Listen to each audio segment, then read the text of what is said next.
যদি আপনি এখনও জীবন সমস্যার সমাধান চ্যানেলটি সাবস্ক্রাইব না করে থাকেন তাহলে এখনই সাবস্ক্রাইব করে নিন এবং পাশে আসা বেল আইকনটিতে প্রেস করুন for more wisdom, more solution, better life. আমি চাই না এগুলো ভাবতে, তাও কেন বারবার এগুলোই আমার মাথার মধ্যে ঘুরছে। উফ, কি করে যে বন্ধ করি এটাকে।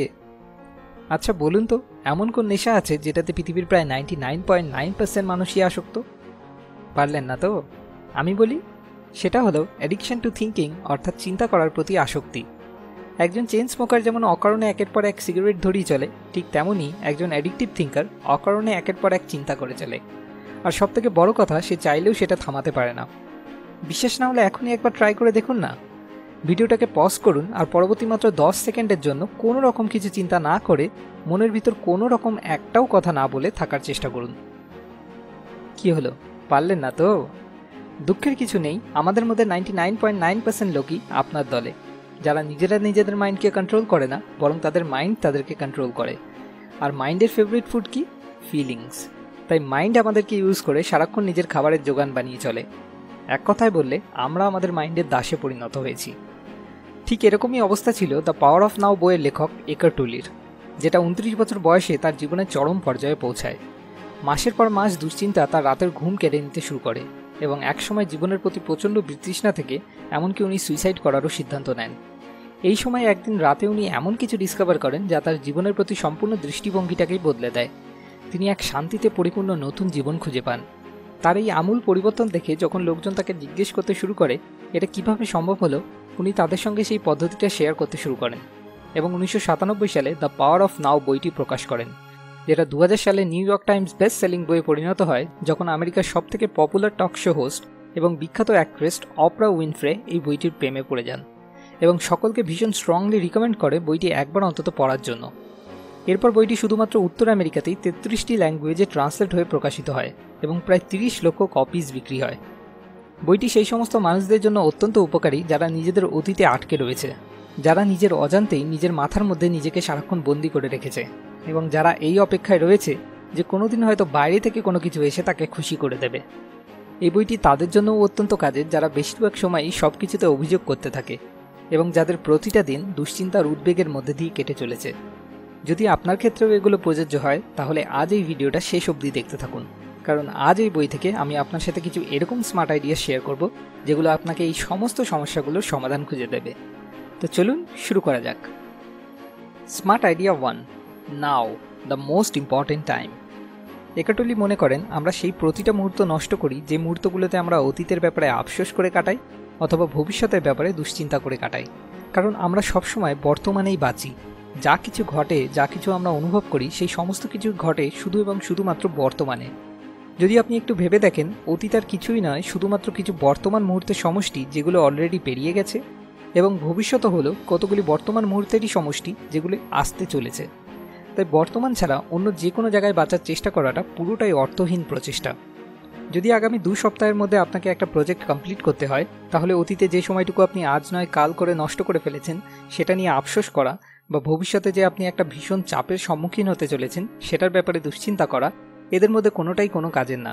শুধুমাত্র সেটাই কাজের হবে যদি আপনি বর্তমান সময়টাতে কাজটা করতে শুরু করেন এবং ধীরে ধীরে কাজটা শেষ করার দিকে এগোতে থাকেন। Smart idea 2, you are not your mind.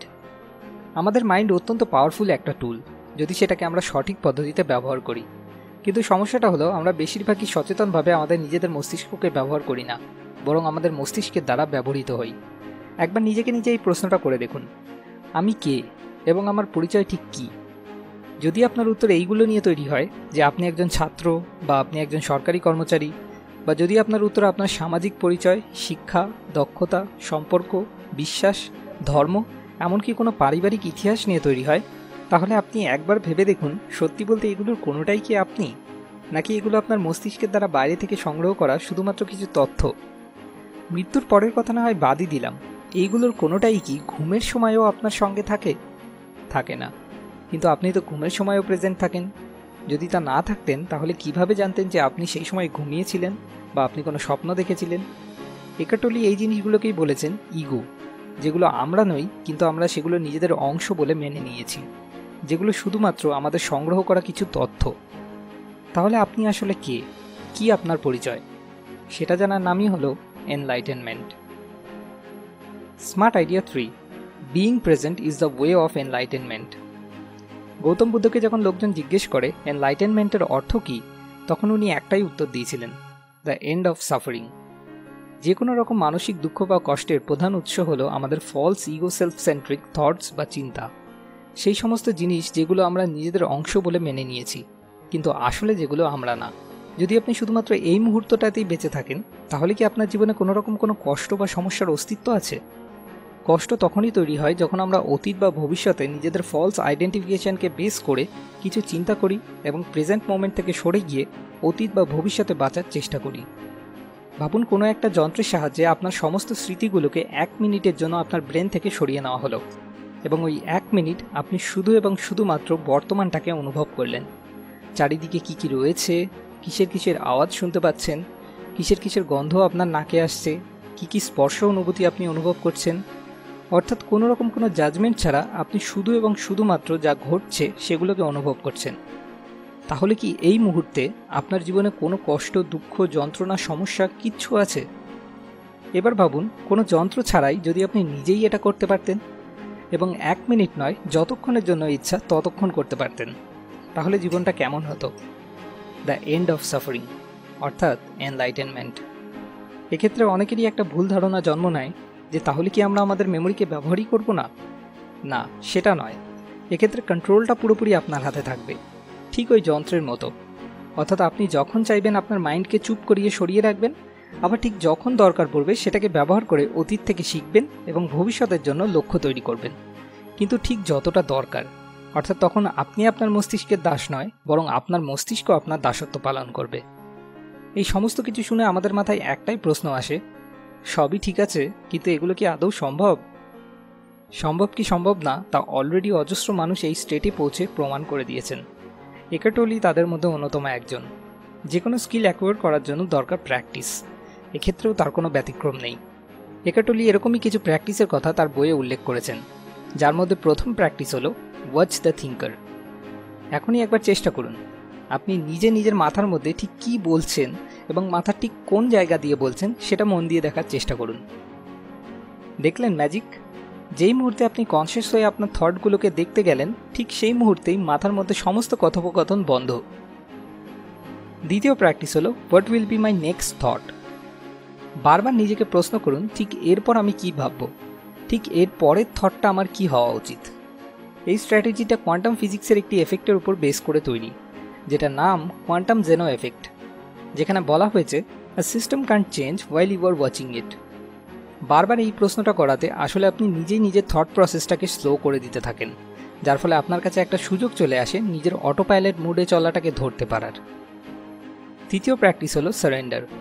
যদি বর্তমান পরিস্থিতিকে বদলানো সত্যিই আপনার পক্ষে কোনোভাবেই সম্ভব না হয়, এমনকি আপনি চাইলেও নিজেকে সেই পরিস্থিতি থেকে বার করে নিয়ে আসতে না পারেন, তাহলে সেক্ষেত্রে উপায় সারেন্ডার করা। সারেন্ডার করার অর্থ এই নয় যে দুর্বল হয়ে যাওয়া বা ভেঙে পড়া। সারেন্ডার করার অর্থ হলো যেটা ঘটছে, যেটা বদলানো সম্ভব নয়, সেটাকে মেনে নেওয়া এবং ভিতর থেকে সেটাকে বাধা দেওয়ার যে প্রচেষ্টা চলছিল সেটা বন্ধ করে দেওয়া। সম্পূর্ণভাবে বর্তমানে উপস্থিত থাকার অনুভূতিটা এরকমই, যেটা কথায় প্রকাশ করা সম্ভব না। ঠিক অনেকটা যেমন মাছকে জলের অস্তিত্ব বলে বোঝানো সম্ভব না, যেটা শুধুমাত্র অনুভূতির দ্বারাই অনুভব করা সম্ভব। এই কারণেই গৌতম বুদ্ধকে যখন লোকজন এনলাইটেনমেন্টের অনুভূতি সম্পর্কে জিজ্ঞেস করেছে, উনি চুপ হয়ে গেছেন, যার অর্থ উনি বোঝাতে চেয়েছেন তুমিও চুপ হয়ে যাও, তাহলে তুমিও সেই অনুভূতিটাকে অনুভব করতে পারবে যেটাকে কথায় প্রকাশ করা সম্ভব না। স্পেস এবং সাইলেন্সও অনেকটা এরকমই। তাদের আসলে কোনো ফিজিক্যাল এক্সিস্টেন্স নেই, কিন্তু তবুও সাইলেন্স ছাড়া কোনো সাউন্ডের অস্তিত্ব নেই এবং স্পেস ছাড়া কোনো ফর্মের অস্তিত্ব নেই।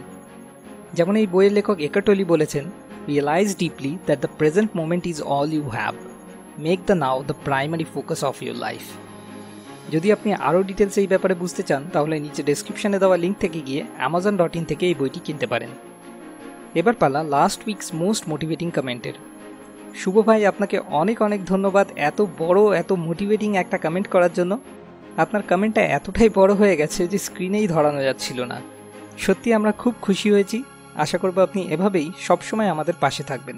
সবশেষে আপনার কাছে একটা ছোট্ট অনুরোধ, যদি এই ভিডিও থেকে আপনার নিজের জীবনের কোনো সমস্যার সমাধান খুঁজে পেতে সত্যি এতটুকুও কোনো সাহায্য হয়ে থাকে, তাহলে অবশ্যই এই ভিডিওটাকে শেয়ার করুন, কারণ শেয়ার করে আপনি নিজে আপনার কোনো বন্ধু বা বান্ধবীর জীবন বদলে দিতে সাহায্য করতে পারেন। এই ভিডিওতে যতগুলো লাইক আসবে আমি বুঝবো ততজনকে আমি একটু হলেও সাহায্য করতে পেরেছি। আর আপনি এরপর কোন টপিকে ভিডিও চান সেটা নিচে কমেন্ট করে আমাদেরকে জানান, কেননা আপনাকে সাহায্য করতে পারাটাই আমাদের আসল উদ্দেশ্য। মোর উইজডম, মোর সলিউশন, বেটার লাইফ।